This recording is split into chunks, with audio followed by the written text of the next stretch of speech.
las pruebas per se realmente yo creo que ofrecen una pobre ayuda si no tienes todo el sistema para poderlo entramar, para hacer una pesquisa y efectivamente llevarlo a un control de contactos muy efectivo.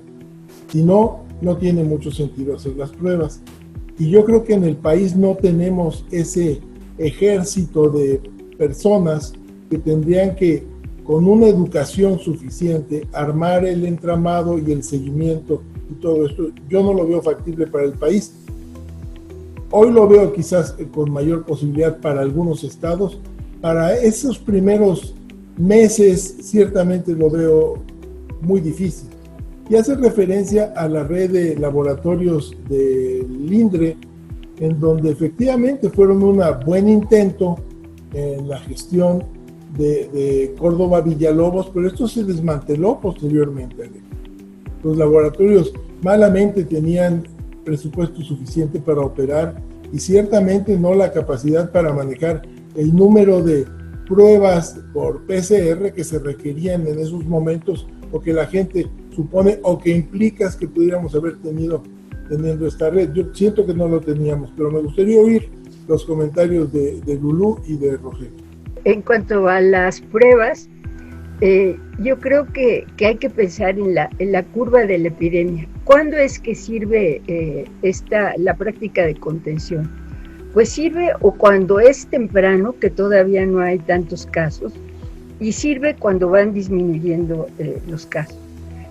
Yo pienso que efectivamente al principio se pudieron haber usado más pruebas, pero coincido con Samuel que si bien tenemos una red de atención primaria que funciona bastante bien, esta atención sobre todo se ha enfocado a situaciones específicas, por ejemplo, la vacunación en niños, la atención de pacientes con diabetes, la nutrición, pero no se ha logrado integrar la atención en torno al paciente. Es decir, puede ser que una misma persona atienda los diferentes problemas, pero su forma de ver las situaciones está como encajonada y tiene cada cajón separado de los otros. Esta falta de integración es lo que yo creo que impidió en un primer momento que se pudiera realizar las actividades de detección oportuna, detección de asintomáticos, rastreo de contactos, aislamiento de contactos y luego vigilancia que estos contactos efectivamente estuvieran aislados y se negativizaran. Creo que ahora que los casos están aparentemente a la baja en la Ciudad de México, se está intentando estas actividades. Y habrá que evaluarlo, qué tan bien funcionan. Por ejemplo, en algunas de las colonias donde se han puesto los kioscos de la salud, lo que está sucediendo son largas filas de gente que se forma en la mañana, desde, no sé, las 3, 4 de la mañana, para tener un boleto que le permite el acceso de pruebas, ya que solamente se están dando 15 o 20 pruebas al día. Tal vez este ejemplo sea anecdótico, no sea generalizable a todos los kioscos, pero es una situación real, por lo menos en uno de ellos, y a mí me gustaría conocer la evaluación del programa que está siguiendo la Ciudad de México. Es un programa diferente, en un momento dado contrastó con las recomendaciones a nivel federal. Luego yo creo que difiere un poco de Alejandro, que dice que no ha habido esta flexibilidad para cambiar las acciones de acuerdo a la evidencia. Efectivamente no ha habido la suficiente, pero sí yo he tratado de comparar los discursos al inicio y actualmente, y ha habido ciertas modificaciones. Yo creo una de las principales es este mayor énfasis en el rastreo de contactos. A mí lo que me gustaría ver entonces es la evaluación, qué tan bien se está haciendo, tenemos o no tenemos la capacidad de aislar, de identificar y de aislar estos contactos. Antes de que Rogelio haga su comentario, nada más también recordar que la dificultad técnica de las pruebas es real, que los equipos no han sido suficientes, que el tiempo para obtener los resultados lleva demasiado, y entonces esta gran ventaja que podríamos tener de detectar un contacto y hacer la pesquisa para controlar la transmisión es de alguna manera irreal, porque estamos obteniendo resultados 7 días después, y no es solo México, ¿eh? En Estados Unidos el tiempo de promedio de respuesta en algunos estados es de 2 semanas para obtener el resultado del PCR. Y además la prueba per se tiene problemas en términos de sensibilidad. Entonces, sumemos todo esto y démosle un valor justo a la situación. Rogelio. Antes quería comentar algo con relación a los modelos. Lo dijo Lourdes, aunque un poco diferente. Yo pienso que donde más fallan los modelos es las predicciones a mediano y no se diga a largo plazo. Entonces, ¿cuándo va a terminar? ¿Cuándo va a pasar todo esto? Es donde más falla, y entonces no hay que creerle tanto a esos modelos. Hay que creerle a lo que va a pasar el día siguiente, una cosa así, que es lo mismo que dijo Lourdes, pero sobre todo enfatizarlo en lo que va a pasar a mediano plazo no tiene mucho fundamento, porque de hecho las intervenciones hacen que esas predicciones se puedan ir modificando. Ahora, con relación a las pruebas, yo pienso que nunca en medicina hemos dicho pruebas, pruebas y pruebas. A los pacientes les buscamos la indicación de hacer las pruebas. De hecho, mientras más tratamos de educar a los residentes, por ejemplo, es que no disparen pruebas a lo loco, ¿no? Entonces, pruebas, pruebas y pruebas tienen que estar justificadas por alguna razón. Yo estoy de acuerdo en pruebas cuando hay un interés diagnóstico, cuando hay datos clínicos o cuando hay una investigación, por ejemplo, de los contactos, de los casos, tiene una justificación. ¿Por qué? Pues porque la positividad va a ser alta.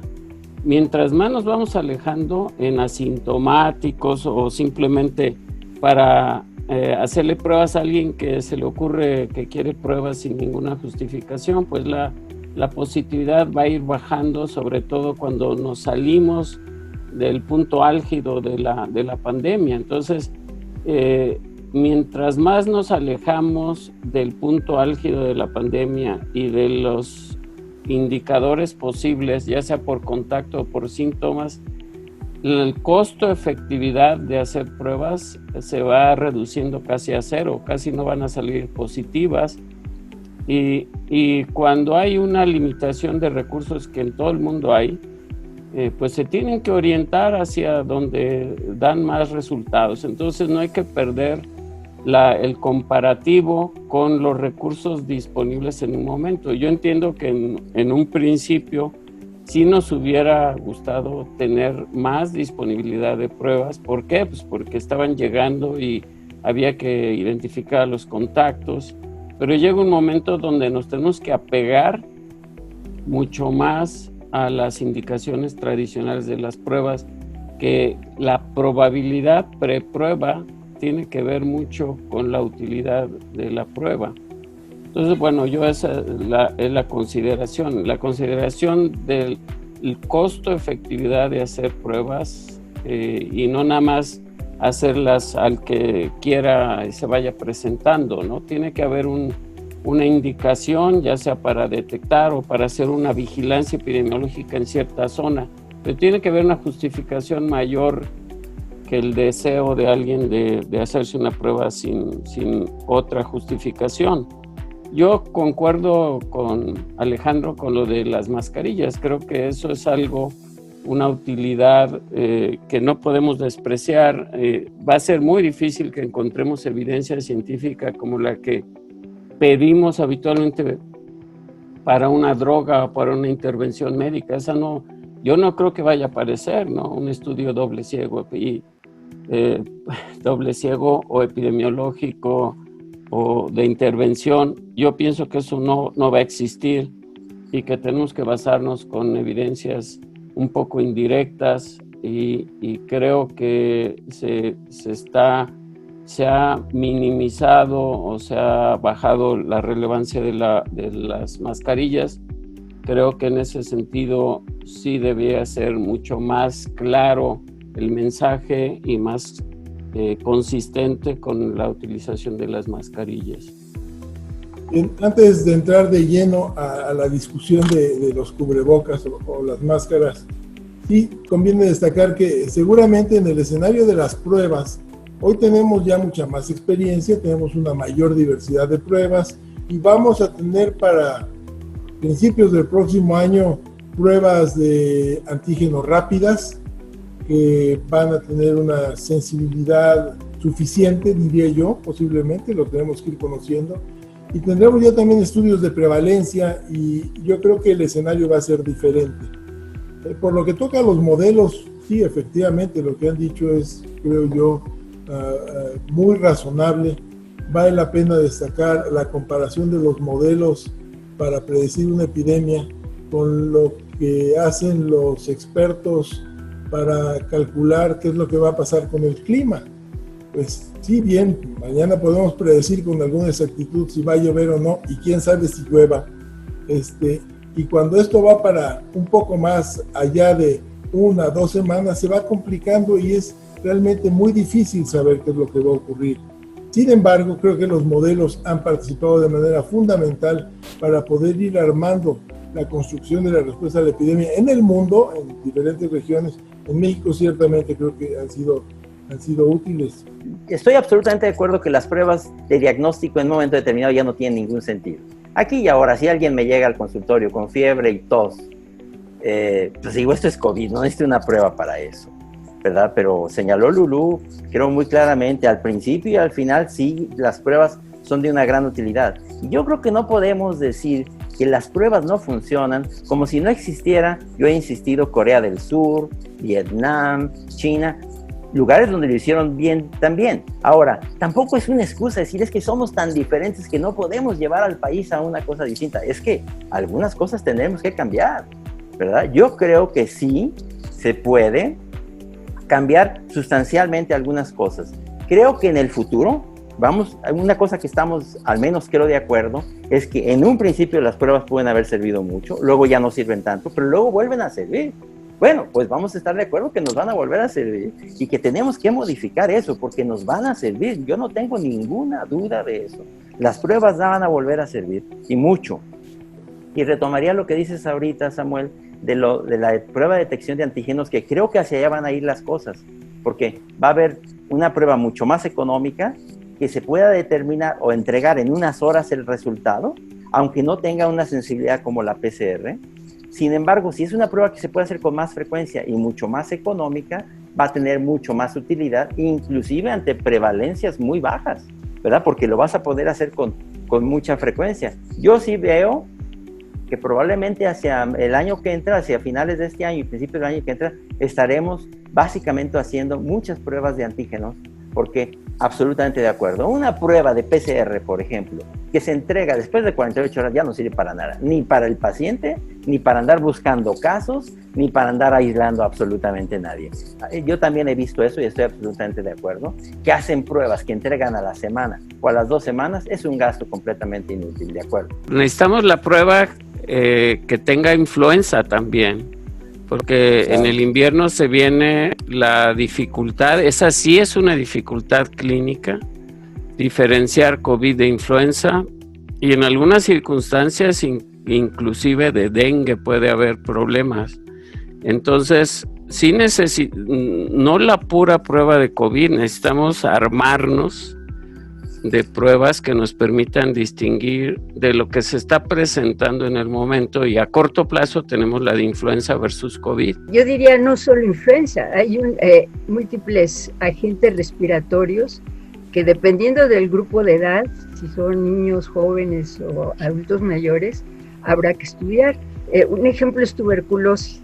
¿Qué tanto ya hay series de casos en las que se ha visto brotes incluso de COVID en pacientes con tuberculosis, o tuberculosis que a ciencia cierta en este momento no se sabe si se desarrolló a consecuencia del COVID, que le bajó las defensas al individuo, o fue un efecto de que se estaba buscando con mayor acuciosidad y entonces se pudo diagnosticar ambas enfermedades, pero siempre teniendo el índice de sospecha y teniendo la posibilidad de hacer un panel de agentes respiratorios. Yo tengo entendido que en el INRE, no sé si en una submuestra, lo están haciendo con un panel de agentes respiratorios.